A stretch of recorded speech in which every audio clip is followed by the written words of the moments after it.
Hola, ¿cómo están? Bienvenidos y bienvenidas a esta nueva temporada de Hablemos de Chile, programa en el que seguiremos analizando desde una mirada experta, aguda y reflexiva temas que nos importan e influyen en nuestra vida cotidiana, ya sea a nivel personal, familiar o social. Hoy queremos invitarles a conversar de por qué nuestro país lleva una década intentando escribir una nueva constitución, desde los primeros anuncios en campaña presidencial de Michelle Bachelet hasta la actual discusión constitucional.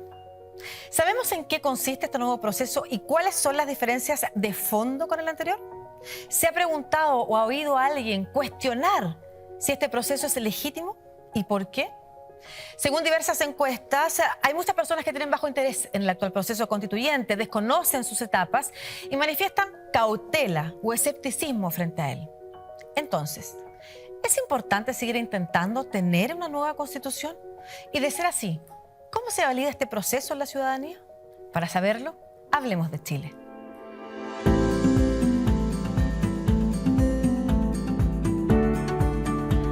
La Constitución que resulte va a ser de todos nosotros y por eso la tenemos que hacer entre todos. Todas las miradas tienen que estar presentes. Esta jornada que es histórica, donde ofrecemos por primera vez una Constitución 100% democrática.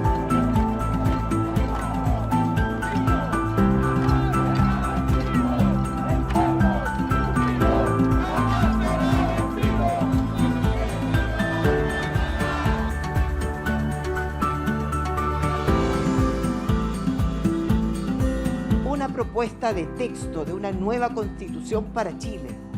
Declaro instalada la comisión experta.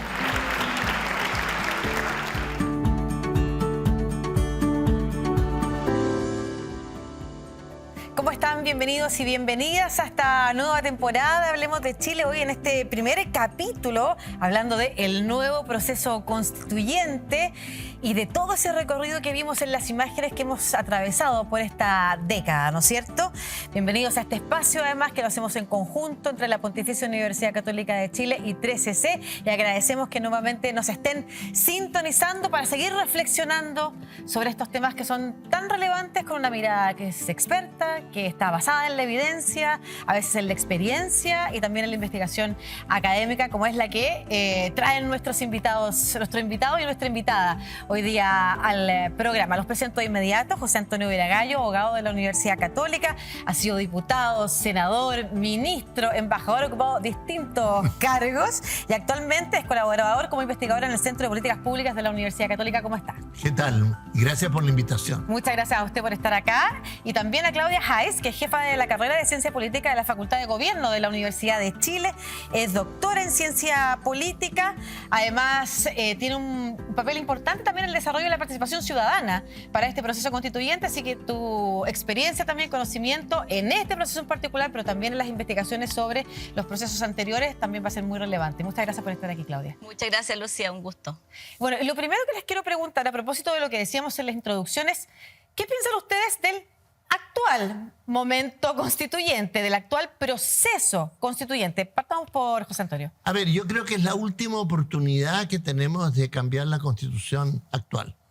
Constitución que fue hecha en el periodo de la dictadura, modificada muchas veces, y sobre todo en el 2005, pero además que con todos estos años ha ido quedando atrás en muchos aspectos. No solo porque tiene todavía algún dejo de lo que fue el autoritarismo, sino que además hay nuevos procesos, nuevos cambios en la sociedad. Entonces yo miro el actual proceso, luego del triunfo del rechazo, lo que está viviendo ahora es como la última posibilidad. Si esto fracasa, no sé, lo que me cuesta imaginar cómo evolucionaría la situación política chilena. Entonces, más allá que yo puedo tener una crítica aquí, un reparo allá y no sé qué, yo creo, por lo menos en mi caso, creo que es muy importante contribuir en todo lo que uno pueda para el éxito de esta etapa. Es bien interesante lo que dice. Se me adelantó la pregunta de qué es lo que pasaría entonces si es que fracasa, porque efectivamente sí es la última oportunidad, pero esta Constitución ya nos queda como camisa de fuerza, como decían en algunos sectores políticos. Entonces, ¿qué es lo que vendría? Es interesante también dejar un poquito de espacio para esa pregunta más adelante y profundizar un poquito más en eso. Pero Claudia, tú compartes la opinión también. Para ti, ¿qué es el actual proceso constituyente? No sé si es la última oportunidad, pero claramente es un paso más en un larguísimo problema constitucional que hemos tenido en Chile desde la creación misma de la Constitución del 80, incluso desde antes de que se aprobara en el plebiscito del 80, el 11 de septiembre de 1980, en un plebiscito que fue fraudulento, como todo el mundo sabe. Ya venía cuestionada desde antes de nacer esa Constitución. En el Teatro Caupolicán, el expresidente Eduardo Frei Montalva llamó a hacer una asamblea constituyente cuando llamó a votar que no, a rechazar la Constitución de Pinochet, pero la Constitución se aprobó igual en el fraude de ese plebiscito. Después tuvimos las reformas del año 89, eso no terminó con el problema constitucional. Tuvimos las reformas importantes del año 2005, pero que tampoco terminaron con el problema constitucional. Tuvimos el estallido social y el proceso constituyente. Primero el proceso constituyente de Bachelet en el año 2016-17, que tuvo intensa participación ciudadana, pero que no prosperó. Y yo creo que hemos tenido un problema constitucional muy importante que ha permeado la vida política en Chile, y yo creo que este es un paso más a ver si podemos realmente avanzar de manera más sustantiva ya en resolver ese problema. Sí, a mí me llama la atención dos cosas de tu respuesta. Primero, el proceso que ha sido largo en el intento de cambiar esta Constitución. La última oportunidad, quizás no es la última oportunidad, pero ¿por qué nos ha costado tanto? Es una pregunta que quiero dejar en stand-by. Pero primero quiero preguntarte sobre el problema constitucional. Una frase que tú has repetido varias veces en esta primera respuesta. ¿El problema constitucional es solo el problema de origen, de dictadura y de la aprobación en ese fraude que tú dices que fue la aprobación del plebiscito de la Constitución de 1980? No, yo creo que lo central del problema constitucional chileno es que dejó una cancha desnivelada para la política, impidió el desarrollo de la política democrática en Chile desde el retorno a la democracia, obstaculizó la plena democratización del país y generó una situación de desbalance entre las fuerzas políticas que yo creo que ha contribuido a la desafección, a la desconfianza en los partidos políticos, a esa sensación de que daba lo mismo por décadas ir a votar porque en realidad la decisión ya estaba tomada desde que se nombraban las candidaturas, a esta sensación como de que todo estaba cuoteado, de que todo estaba ya como repartido y arreglado, a la poca incidencia realmente ciudadana y a una situación que yo creo que también ayudó a distanciar cada vez más a la gente, a la ciudadanía, de los partidos, que son los órganos encargados de transmitir las demandas de la ciudadanía al sistema político. Perfecto. Yo creo que la Constitución contribuyó a esta disociación entre instituciones y sociedad, Perfecto. ciudadanía. Entonces, problema democrático o problema constitucional por resolver todavía pendiente. Por un lado, la legitimidad de origen y por otro lado, que en realidad ha desnivelado la cancha para la participación democrática, mermando o generando desafección en la institución, en el sistema de partidos, en fin. Para usted, ¿por qué hay que cambiar la Constitución, José Antonio? ¿También piensas lo mismo que Claudia? A ver, cuando nosotros ganamos el plebiscito del no, desde ese momento supimos que había que ir cambiando la Constitución. Porque la Constitución original de Pinochet hacía imposible la transición. Y ahí se hizo una primera negociación política que abrió las puertas a la transición. Hay que recordar que durante el gobierno de Elwin, por ejemplo, se democratizaron los municipios, se crearon los gobiernos regionales. En el gobierno de Frei se cambió la Corte Suprema que había dejado Pinochet y que aplicaba la ley de amnistía y impedía los juicios de derechos humanos. En el gobierno de Lagos se hizo toda la reforma del 2005 que terminó con gran parte de los enclaves autoritarios.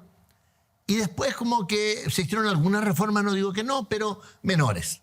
Entonces, evidentemente el país a medida que va avanzando, se va democratizando, hay nuevos horizontes en el mundo, nuevas demandas, tiene que revisar todo ese proceso. Y yo veo la posibilidad de una nueva constitución en ese sentido, o sea, como la posibilidad de una nueva etapa en el desarrollo del país. O sea, lo veo con optimismo. Claro, le hago la pregunta porque después de 3 intentos en una década, si este se rechaza nuevamente y dice en la última oportunidad, ¿debiéramos seguir intentándolo? Esa es como la pregunta que nos hacíamos. ¿Por qué tenemos que seguir empujando? Si me perdona, lo que pasa es lo siguiente. ¿Por qué está todo esto? Y lo mismo que decía Claudia, de que, porque la sociedad chilena está dividida. La sociedad chilena, como muchas sociedades del mundo, por lo demás, está dividida casi en la mitad-mitad. Entonces no es tan fácil poner de acuerdo desde luego, ni siquiera los expertos, después pensemos en los políticos, después pensemos en la gente, en un esquema que avance y que al mismo tiempo abra la cancha, la empareje, para que haya alternancia en el poder, etc. Eso no es tan simple. Ya, no es tan simple entonces, porque la pregunta acá es si necesitamos o si hay cierto acuerdo en que hay que cambiar de constitución o hay que tener una nueva constitución o unas nuevas reglas institucionales, pero nos llevamos 10 años en esto y quizás ya, ¿sabe qué? Dejémoslo así, eso podría ser una respuesta para cierta parte de la ciudadanía, pero usted señala que no, que hay acuerdo, el problema es hacia qué cambiamos. ¿Esta es parte de la razón por la que ha costado tanto y cómo salimos de ahí entonces? Yo creo que estoy totalmente de acuerdo con lo que dice José Antonio, de que no hay unanimidad respecto de lo que la gente quiere, porque no hay una sola voluntad popular. Perdón, solo para especificar, ¿no hay unanimidad respecto de lo que la gente quiere sobre si hay que cambiar o no la Constitución o sobre a qué tipo de Constitución avanzamos? No, yo creo que ese 78% que se expresó en el 2020 fue bien contundente. Yo creo que sí hay bastante consenso en problemas que ha tenido el sistema político. Hay varias personas que han dicho que ha habido mucho más un poder destituyente que un poder constituyente en Chile el último tiempo. Es más fácil decir lo que a uno no le gusta que ponerse a construir una alternativa. Y yo creo que gran parte de la política de los últimos años se ha dedicado a decir lo que no nos gusta, pero no a ofrecer una alternativa viable. Y yo creo que hay que entender que ponerse de acuerdo en alternativas es complejo. Y lo más probable es que las alternativas no van a ser un mundo color de rosa, no nos van a convertir en Finlandia, como se decía de la noche a la mañana. Entonces, hay que estar dispuesto, digamos, a que las soluciones no sean el óptimo, Ya, es súper pero que importante. sean mejores que lo que hay. Ya, es súper importante eso. Primero, bajar la expectativa respecto de qué sería una nueva constitución, que es algo que también vamos a abordar más adelante. Segundo, llegar a algún lugar que sea mejor que lo que estamos ahora. Y para eso hay que llegar a ciertos acuerdos respecto de qué es lo que no queremos, pero sí hacia dónde queremos avanzar. Este proceso constituyente, José Antonio, la forma en la que se está desarrollando, ¿puede contribuir a eso? Puede. ¿De qué forma? A ver, yo creo de que por lo que ha salido como primer borrador del grupo de expertos, que tendrá que estar sometido a indicaciones, modificaciones, etc., recoge en gran parte algunos aspectos centrales de lo que ha sido estos 10 años de debate. discusión, ya. Por ejemplo, el Estado Social y Democrático de Derecho. Aunque no está muy claro ahora qué entendemos por Estado social. Bueno, eso es lógico que se empiece a discutir eso, pero ya no se discute qué es un Estado Social y Democrático de Derecho. Por ejemplo, que se hayan bajado los quórum supramayoritarios que impedían en el Parlamento hasta ahora la aprobación de muchas reformas. Pongo esos dos ejemplos. Creo que también se ha avanzado en el reconocimiento de los derechos de los pueblos originarios, en la voluntad de hacerlo. ¿Cuántas veces presentamos proyectos y fueron rechazados? Y creo que también se ha avanzado todos los sectores en la idea de la descentralización. Todavía no está muy claro el modelo. Tienen que definirlo todavía, pero ya no se discute que Chile tiene que ser un país mucho más descentralizado, una sociedad compleja, que no se puede gobernar solo desde Teatino y La Moneda, sino que está dispersa en todo el territorio nacional. Entonces, yo creo que hay signos de avance. ¿Que es todo lo que yo quisiera? Obvio que no. Claro. Ahora, que es todo lo que quisiera la ciudadanía o, como No decía sabemos. Claudia, claro, si va a ser más fácil que una vez más al final del proceso la ciudadanía se exprese lo que no le gusta en un rechazo, que lo que le gusta es algo que vamos a ver en el camino. Vamos a escuchar la opinión que tiene de este proceso constituyente la abogada constitucionalista y decana de la Facultad de Derecho de la Universidad Alberto Hurtado, Miriam Enrique, que nos deja una posición bien interesante a partir de la cual conversar más adelante, y que tiene que ver con legitimidad jurídica, legitimidad social. ¿Le gustará a la ciudadanía? ¿Será suficiente? Escuchémosle y no se mueva de las pantallas de 3CC porque ya volvemos con Hablemos de Chile.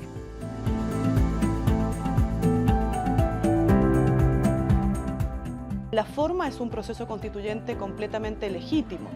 Hubo un acuerdo político ampliamente celebrado que implicó una reforma a la Constitución que diseñó la sustitución constitucional. Luego se generaron órganos como el Comité Técnico de Admisibilidad y la Comisión Experta, cuyos integrantes fueron nombrados por la mayoría de las fuerzas políticas con representación parlamentaria.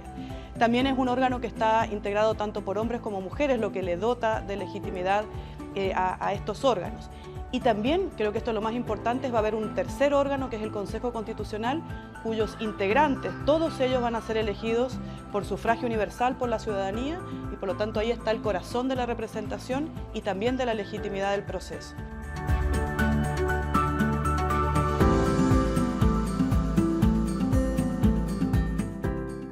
recién revisamos las palabras de Miriam Enríquez, decana de la Facultad de Derecho de la Universidad Alberto Hurtado, que hablaba de la legitimidad. Dijo 2 veces la palabra legitimidad. Le da legitimidad jurídica, pero además viene la participación ciudadana y eso también le da mayor legitimidad. Y yo me quiero hacer cargo de esa pregunta, porque en algunas encuestas, y ahí hemos abordado acá también esto de si es importante seguir o no intentando redactar una nueva constitución. Se ha acordado aquí al menos que sí. Y por otro lado, está esta pregunta respecto de la legitimidad. Por ejemplo, ¿por qué tenemos esta composición que bien describía Miriam Enrique? Los partidos políticos se tomaron el proceso, dicen algunas voces. ¿Usted está de acuerdo con eso, por ejemplo, Claudia? Yo creo que los partidos políticos tienen un rol mucho más central en este proceso que en el anterior, producto del fracaso del proceso anterior. O sea, el fracaso del proceso anterior fue también el fracaso del intento por darle un rol mucho más grande a los independientes, que eran mayoría en la Convención Constitucional. La Convención Constitucional tenía 2/3 de independientes, solamente 1/3 de los miembros de la Convención anterior eran militantes de partido. Y este partido y este momento que estamos viviendo hoy día es de alguna manera una reacción a esa situación. Pero perdón, es una reacción del mundo político, porque hay gente, e insisto que yo estoy plasmando las discusiones en general y haciéndonos cargo de todos los sectores de la audiencia. Es que una nos están reacción viendo. del mundo político en el sentido de, solamente... bueno, sentimos que se nos estaba viniendo abajo todo y tuvimos que abrirnos a los independientes. Bueno, los independientes no eran la solución. Pero quiero hacer una pregunta concreta. No, en esa parte de la población que cuestiona la legitimidad del proceso porque los partidos políticos se la tomaron, no está cuestionada la participación de los no políticos. Lo que se cuestiona es que pasamos a una comisión mixta, básicamente, que era lo que se había rechazado en el plebiscito. Entonces, ¿se rechazó la propuesta o se rechazó la idea de que participaran o de que esto lo hiciera solo un consejo constituyente 100% electo y no necesariamente con el dominio que tienen los partidos políticos hoy? Yo creo que en general es mejor, es más deseable desde el punto de vista del constitucionalismo democrático que los órganos constitucionales sean órganos electos completamente para hacer la Constitución. Pero no creo que de ahí se pueda deducir que es ilegítimo que los partidos políticos, que fueron los gestores de este acuerdo, que fueron electos también por la ciudadanía, estén hoy día asumiendo su tarea de representar a partir del acuerdo político. Yo creo que no se puede decir que el proceso es ilegítimo porque lo tienen los partidos, porque los partidos son los órganos que cumplen la función de representar políticamente. Si a uno no le gusta cómo lo hacen, lo que uno tiene que hacer es tratar de influir en que lo hagan de otra manera, pero así funciona la política y yo creo que en ese sentido es completamente absurdo pensar que el hecho de que los partidos hayan designado a los expertos equivale a la designación de la Comisión Ortúzar, por ejemplo, que es algo que le he escuchado a alguna gente. Esto no es una comisión experta designada por una persona, es una comisión experta que refleja una pluralidad de visiones en un momento particular, que fue en un momento en que la derecha tenía mejor resultado electoral producto de una reacción conservadora a una serie de cosas más complejas, al proceso anterior, a la pandemia, al estallido social, etcétera. Perfecto. Miriam Enrique señalaba también que la otra parte de la legitimidad, que a veces se cuestiona, viene precisamente ahora en una etapa que tiene que ver con el Consejo Constitucional y con que efectivamente van a ser personas esas electas por la ciudadanía para participar de esta discusión. Y les quiero pedir también, porque algo que nos pasa a muchas personas es que nos cuesta entender la etapa y el paso a paso de este proceso. Aprovechemos esta conversación también para enterarnos bien de en cuáles son las distintas etapas y en qué consiste cada una de esas etapas, José Antonio. A ver, primero se designó un grupo de expertos, 24, y lo designó el Parlamento. O sea, personas electas designaron a otras. Y esas personas obviamente representaban partidos políticos, pero fueron elegidas por la ciudadanía, los que representaron, o sea, nombraron los expertos. Estos expertos van a preparar un anteproyecto, ese anteproyecto se presenta al Consejo Constitucional elegido el 7 de mayo, aprovecho de decirlo, se eligen los consejeros y ahí ellos tendrán que aprobar o rechazar lo que le han hecho los expertos. No voy a entrar en detalle porque se hace más complejo para la audiencia, pero en el fondo es una mezcla entre un saber de expertos que ha sido nombrado por el Parlamento y después ciudadanos elegidos que han sido presentados por partidos políticos. Ahora, quiero decir una cosa. Me cuesta imaginar, no sé si Islandia tal vez, algún proceso constituyente en que los partidos políticos no hayan tenido un rol fundamental. Bueno, y fracasó precisamente por eso, porque tenía que ser aprobada después en el Congreso. En las constituciones de posguerra, en Italia, en Francia, en España, en Portugal después, bueno, y para qué decir las de América Latina, hasta las que llamaban bolivarianas, son partidos. Sí. Claro.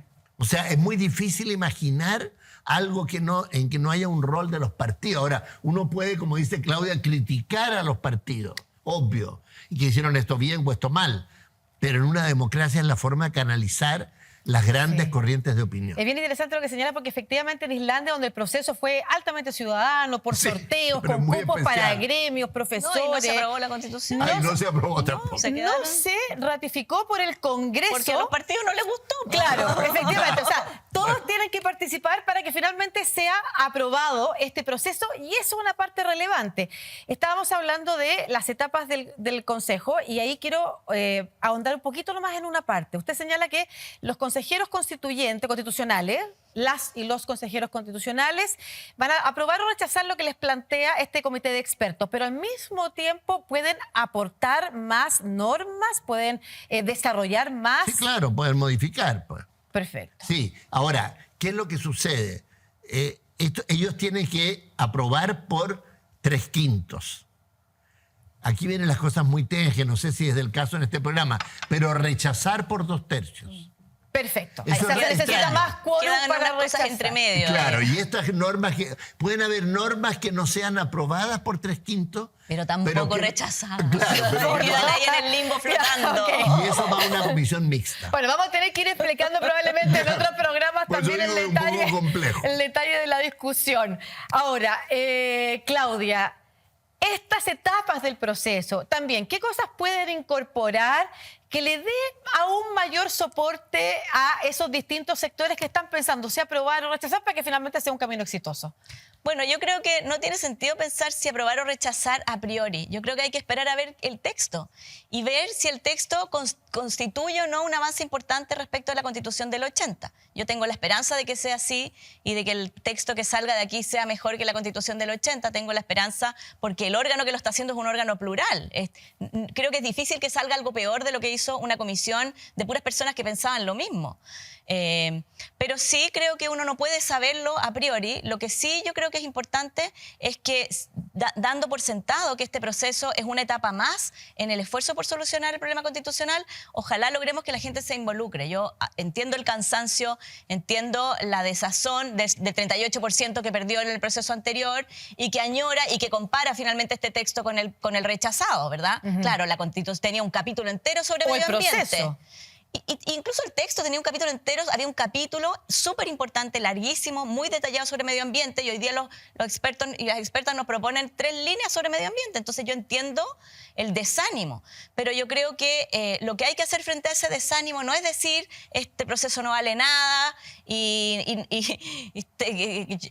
que se pudra todo, sino que es decir, bueno, ¿qué es lo que no nos gusta? O sea, lo que decía antes de lo destituyente versus lo Ahora, constituyente, no basta con quedarse en el lamento, hay que yo creo que tratar de proponer y de visibilizar las cosas con las que uno no está de lo acuerdo. relevante es en qué momento y en qué instancia la gente manifiesta lo que le gusta y lo que no le gusta, porque Lo primero si es lo el va, 7 de mayo en la elección que viene. y si lo va a tener que solamente poder aprobar o rechazar en el plebiscito de salida, y de ahí es que la participación ciudadana es fundamental, y vamos a hablar de eso en el próximo bloque a propósito de la Secretaría Técnica de Participación Ciudadana y de estos mecanismos que permitan incorporar a la ciudadanía para que tenga una oportunidad de decir qué le gusta y no le gusta hasta el momento, no al final del proceso cuando quizás ya es un poco tarde. A propósito de participación ciudadana, Roberto Gargarella, que es un destacado constitucionalista, uno de los autores más citados a nivel de Iberoamérica, doctor en Derecho, además experto en teoría constitucional y filosofía política, nos dio estas palabras también respecto de cómo hay que pensar la participación ciudadana en un proceso constituyente según las experiencias anteriores y las comparadas.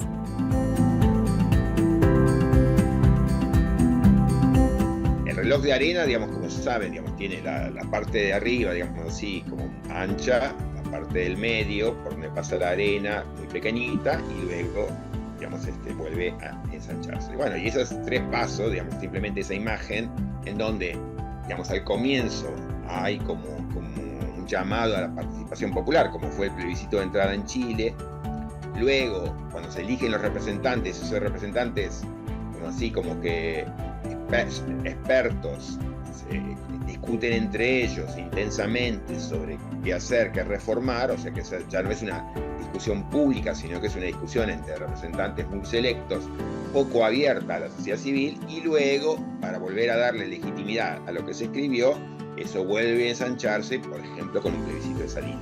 Bueno, yo creo que esa es una mala idea, porque lo que termina siendo es lo que pasó, que es que termina aislando a la convención de las discusiones que ocurren afuera.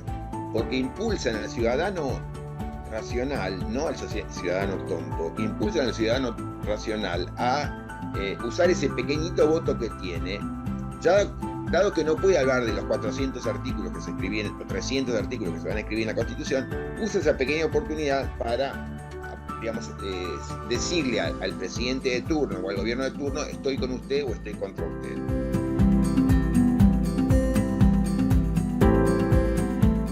Veníamos de escuchar al teórico político Roberto Gargarella, ¿no es cierto?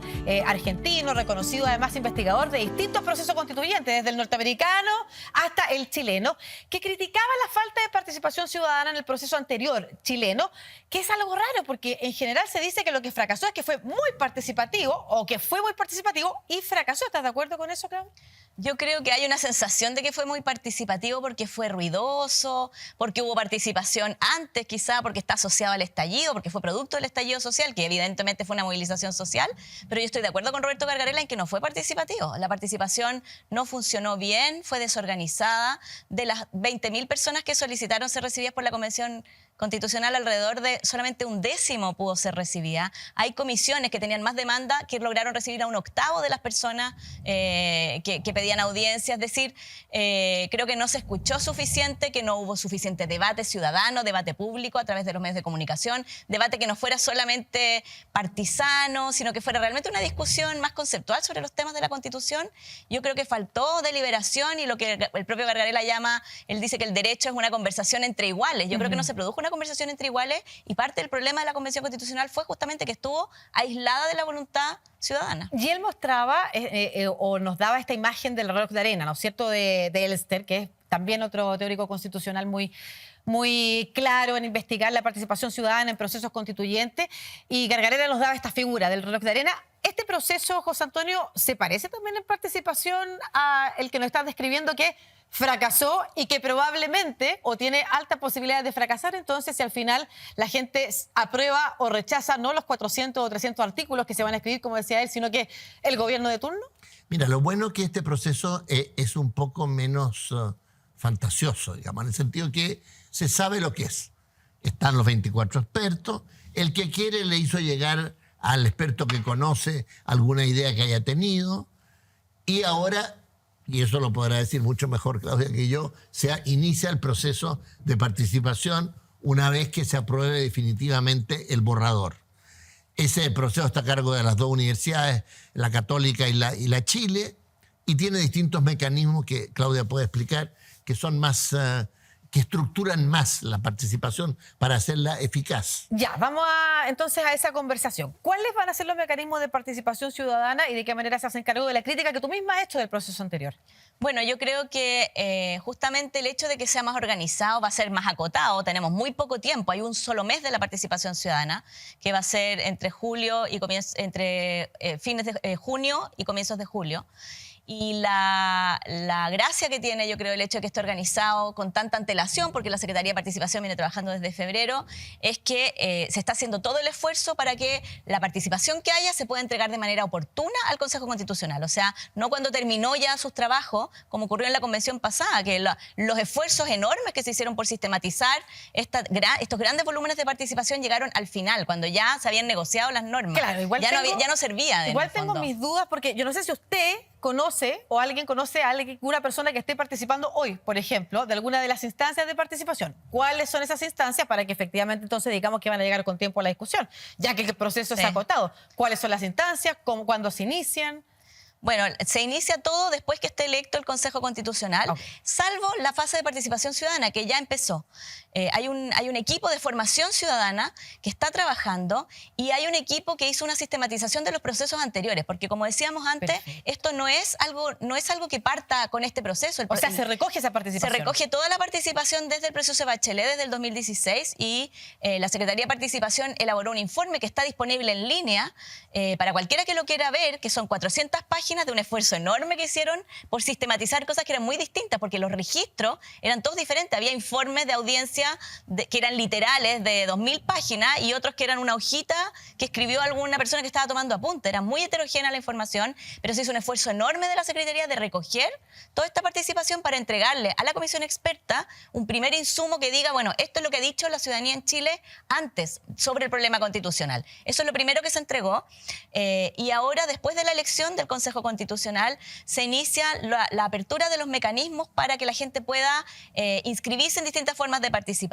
Esas formas son, primero, la iniciativa popular de norma, que en realidad es una iniciativa popular de enmienda, podríamos decir, al texto del anteproyecto. O sea, la idea es que las organizaciones sociales y la ciudadanía puedan ver cómo está el anteproyecto y decir, esto yo creo que debiera ser de esta otra forma, y a través de la clave única se va a poder acceder a una plataforma que le va a ofrecer la opción de presentar su propuesta de enmienda de la norma que está propuesta en el anteproyecto. Un segundo mecanismo son las consultas. Se están organizando consultas, distintos tipos de consultas ciudadanas que pueden ser online o presenciales, y hay un equipo que está viendo cuáles son los temas que se van a tratar en esas consultas, a qué público se va a dirigir la consulta, porque tenemos como un mandato especial de la Secretaría de Participación tratar de incluir a los grupos históricamente que han estado más discriminados en la participación política. Un tercer mecanismo son los diálogos, que pueden ser representativos o abiertos, y son diálogos que tienen una forma de deliberación ciudadana, más parecido a experiencias como los 400 o como lo que ha hecho Tenemos que hablar de Chile, es decir, experiencias anteriores donde se junta un grupo de personas que cuando son representativos tienen la gracia de que son una muestra que representa a la ciudadanía, es decir, es un público que ha sido seleccionado con un criterio, como se hace con las encuestas, digamos, Perfecto. para representar a todo el país y a todos los distintos sectores. Y el cuarto mecanismo, que es el que coordino yo, son las audiencias públicas en que la gente voluntariamente se inscribe y dice, yo quisiera ir a hablar sobre tal tema. Perfecto. Entonces, todo esto va a haber una plataforma de participación, la gente va a poder entrar y va a poder pinchar, a mí me gustaría participar de esta manera, de esta manera o de todas las maneras. Ahora, bien lo decía José Antonio al principio, un país que está dividido, que tiene ideas distintas, completamente distintas respecto de qué es lo que quiere. ¿Qué pasa si queda lo que yo quiero y no lo que el otro quiere, o al revés, que es parte del proceso anterior? Pero a propósito de eso, conversamos con el politólogo, el académico de la Universidad de San Francisco de Quito, en Ecuador, Pablo Medina Pérez, que nos cuenta también la experiencia ecuatoriana respecto de cómo recoger precisamente esas diferencias que se expresan en la sociedad.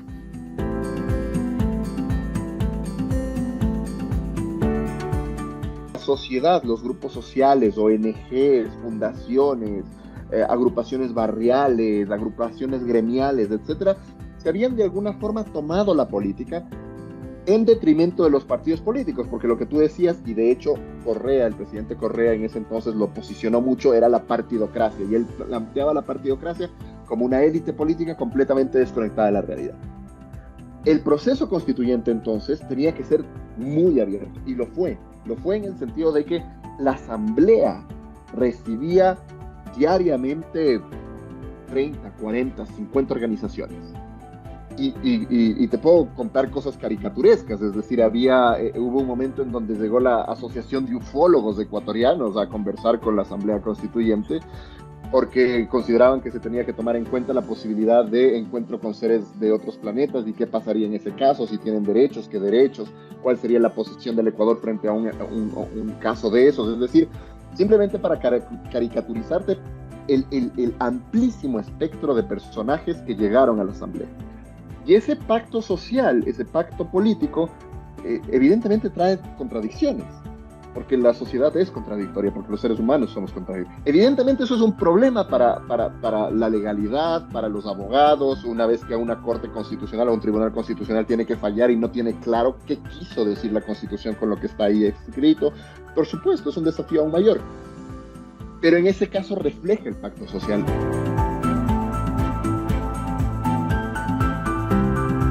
¡Qué complejo escenario! escenario, porque volveremos al... ¿Será posible la constitución mínima de la que se habla cuando uno quiere recoger todo lo que la ciudadanía quiso expresar y sentir representado con esas diferencias? Es que, a ver, yo ahí quiero traer a colación mi experiencia parlamentaria. Una cosa es escuchar, pero otra cosa es quien resuelve. Yo muchas veces en el Parlamento decían, no nos han escuchado. No, los parlamentarios escucharon, pero no estaban de acuerdo con lo que dijeron. Entonces, ¿qué va a pasar acá con todos los sistemas que ha explicado Claudia? Que van a haber mucha gente que opina cosas diferentes. Unos van a ser partidarios de una cosa y los otros de lo contrario. Y van a tener que ponerse de acuerdo, en este caso, los consejeros electos. Por eso es importante votar el 7 de mayo. Y bueno, al final la mayoría se impone, que en este caso son 3/5, una mayoría amplia, y si esa mayoría no está de acuerdo con lo que planteó una parte de la organización de la sociedad, bueno, lo que vale es la deliberación democrática. Bueno, pero ahí nos encontramos al final del proceso con gente que dice no está lo que yo quería, está todo lo contrario, rechazo. Oye, no, y esas personas saben si están todo lo que ellos querían en las leyes de la República. Bueno, es parte de las dificultades y las complejidades que tiene el proceso. Quizás menos es más y efectivamente mientras más abierta sea y mientras menos específica, da más respuesta y la mayoría se siente más incluida. Pues tenemos todavía reflexiones finales que hacer a propósito de lo que mencionaba Pablo Medina Pérez, el politólogo ecuatoriano, sobre la idea del pacto social. Y sobre eso quiero aprovechar de que revisemos lo que nos dijo Pablo Ruiz Tagle, que es el decano de la Facultad de Derecho de la Universidad de Chile. Pongamos atención.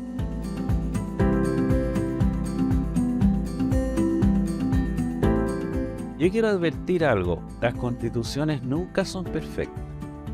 Las constituciones no traen la felicidad.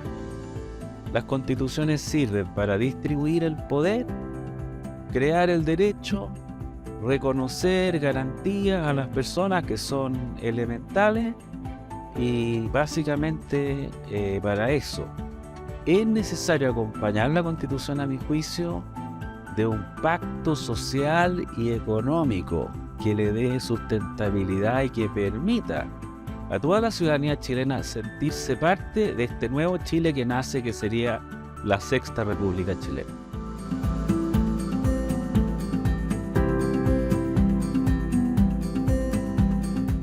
Bueno, el decano se hace cargo primero de algo que planteamos al principio, las expectativas. Hay que bajar las expectativas sobre las constituciones, hay que bajar las expectativas sobre que se nos van a resolver los problemas en Chile y de convivencia a partir del éxito de este proceso constituyente, Claudia. Yo creo que evidentemente la Constitución no resuelve los problemas del día a día, pero yo quizá discrepo un poco con el decano en términos de que sí, yo creo que problemas sociales que hemos vivido en Chile son producto de arreglos institucionales que no han permitido la expresión de las mayorías, por los quórums, por el poder de veto que ha tenido la derecha sobre el sistema político heredado de la Constitución del 80. Y en eso yo creo que sí, la Constitución ha tenido que ver con la felicidad de las personas y tiene que ver con el pacto social, yo estoy de acuerdo, pero yo creo que un pacto social y un espacio de convivencia se construye sobre una sensación de igualdad, de derecho equitativo, de acceso equitativo a los derechos. Y en ese sentido creo que el cambio constitucional es un elemento indispensable para construir ese pacto social. Perfecto. Reflexiones finales, José Antonio. Bueno, estoy de acuerdo con Claudia. Yo pienso que los procesos constituyentes son procesos políticos, complejos, difíciles, pero donde tiene que haber mayorías que coincidan en un marco general pensando sobre todo en los desafíos del futuro. Vivimos una sociedad muy compleja en rápido proceso de cambio.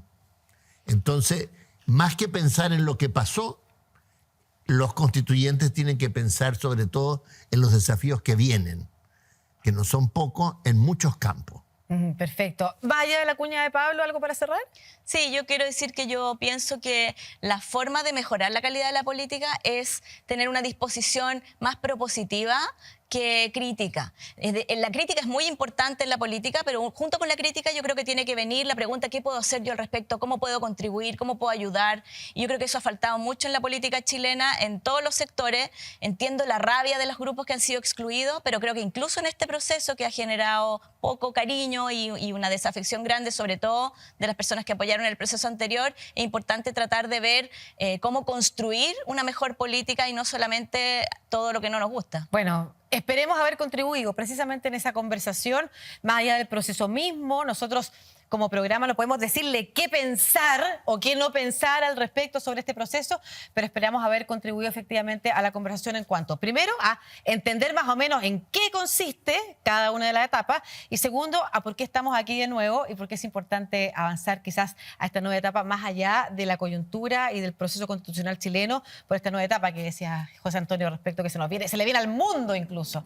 Muchas gracias a ambos por estar aquí. José Antonio Veragallo, abogado, exdiputado, senador, ministro, una persona que ha estado en distintos cargos de la política, ¿no es cierto?, con esa experiencia política, además de ser abogado de la Universidad Católica y hoy investigador asociado del Centro de Políticas Públicas de la Universidad Católica, y a Claudia Heiss, doctora y jefa de la carrera de Ciencia Política de la Universidad de Chile, a ambos por estar presentes el inicio de esta nueva temporada de Hablemos de Chile. De nuevo el agradecimiento a ustedes por acompañarles y por acompañarnos y por dejarles invitados a no moverse de las pantallas de 13C porque continúa mucho más interesante conversación, y a nosotros que nos volvemos a ver en un próximo capítulo. Nos encontramos la próxima semana. Chao.